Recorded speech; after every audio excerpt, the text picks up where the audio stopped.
hecho mucha gracia desde ayer hasta esta mañana es que me estáis preguntando mucho qué género es mi novela y no sé responder. O sea, de hecho me gustaría que la leyeseis para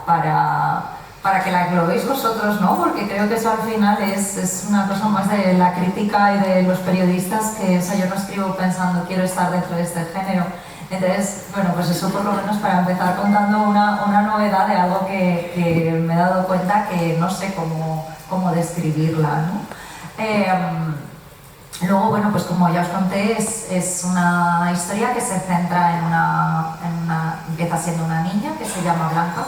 que el día que un día se levanta con 9 añitos y su padre le dice que su madre se marcha de vacaciones. Pero su madre no se marcha de vacaciones, su madre les ha abandonado. Ayer hablé de que el libro trata temas como la soledad, la salud mental. Hoy dándole vueltas, creo que se me quedó pendiente comentar que también trata mucho sobre los silencios y sobre los secretos, ¿no? Y pensando en la novela, porque al final Blanca lo que se encuentra es en una situación en la que su padre no sabe gestionar lo que se le ha quedado en casa, ¿no? Entonces su padre lo que hace es, tu madre se ha ido de vacaciones, empieza a meter los problemas debajo de la alfombra.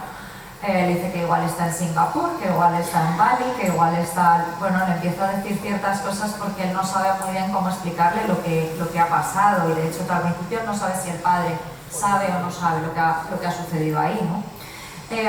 Entonces, creo que hay una parte también muy interesante de qué pasa en las familias cuando no se hablan las cosas que se tienen que hablar, ¿no? Cuando todo se esconde detrás de cómo vas en matemáticas y no cómo estás realmente, ¿no? Todas esas veces bueno, pues que creo que muchas veces los padres, a veces creo que también los hijos lo hacemos sin querer, pues pues intentamos cuidar a los otros haciendo que tengan las necesidades básicas cubiertas, pero o sea, les alimentamos o nos alimentan, nos acompañan al colegio, nos llevan al pediatra cuando somos niños, pero luego hay un montón de cosas más emocionales que son mucho más difíciles de gestionar. No sé qué más añadir, es que como ya comenté anoche, no quiero sonar repetitiva, no quiero aburriros. Bueno, has empezado un poco del género y yo tengo que decir que mi novela no es una novela histórica, y eso lo reivindico porque es que etiquetar, hay novelas que son muy definibles en una etiqueta, y en este caso no es una novela histórica porque no trato un personaje histórico o un hecho histórico concreto y ficción alrededor de él, sino que es al contrario, posiciono a personajes corrientes, a seres humanos con una capacidad de influencia muy limitada en su entorno más inmediato, y les posiciono en una época determinada a ver cómo gestionan sus sentimientos, ¿no? Y en este caso son personajes, concretamente los protagonistas son en principio 3 mujeres, 2 hermanas, Victoria y Rebeca, y Hedy, la hermana de Victoria. 3 mujeres subsistiendo, tratando de subsistir en la historia. Son 15 años, los primeros años, 15 años de la Guerra Fría, de cómo se fragua, me interesaba mucho cómo se fragua esa Guerra Fría desde el año 46 hasta justo el 13 de agosto del 61, que es cuando se cierran las fronteras de la RDA y se empieza a construirse el muro en la ciudad de Berlín, y cómo estas 3 mujeres, Hedy es una niña cuando empieza la historia, de 4 años, cómo subsisten en ese Berlín ocupado, en ese Berlín hambriento, destruido, derrotado, vencido y dividido ocupado y dividido por los vencedores, que no solamente se apropian del territorio y de las instituciones, sino también de las vidas de los propios berlineses, ¿no? Y también, bueno, esta es la historia de estas 3 mujeres. Hay hombres que tienen historias muy potentes, sobre todo el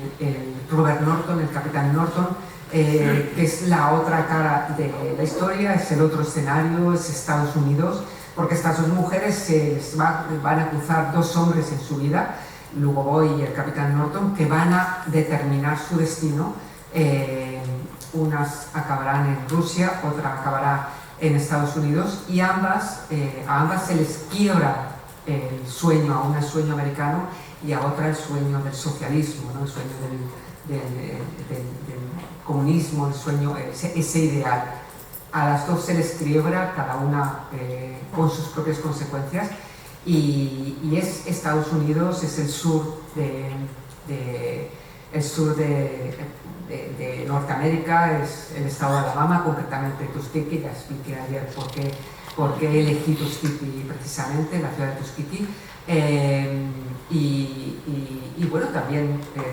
Nueva York. Me he focalizado en Nueva York, la ciudad de Nueva York, con el macartismo, esa caza de brujas que provocó muchísimo sufrimiento a gente normal, no solamente a los conocidos, a los de Hollywood y a otros personajes más conocidos, sino también a gente corriente que por el simple hecho de haber